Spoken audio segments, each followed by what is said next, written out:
বউ আমাকে বলল, তোমার দ্বারা কিচ্ছু হবে না, কিচ্ছু হবে না, তুমি কোনো কমেডি নও। সিনেমা সিরিয়ালে দেখেছো, যখন কোনো নায়িকা টুল থেকে কিংবা সোফা থেকে কিংবা খাট থেকে পা স্লিপ খেয়ে পড়ে যায়, তখনই নায়ক দৌড়ে এসে তাকে ধরে ফেলে।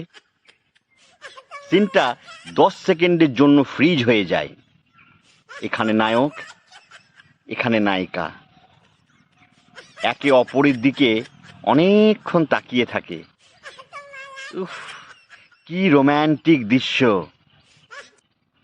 তা তুমিও তো মাঝে মাঝে আমাকে ওই রকম ভাবে ধরতে পারো। আমি বললাম, খবরদার, ওই রকম রিস্ক একবারে নিও না। আমি যদি বাই চান্স তোমাকে ধরতে না পারি আর তুমি যদি পড়ে যাও, তাহলে আমার কোলে কোলে তোমাকে সারা জীবন ঘুরতে হবে, মনে রেখো।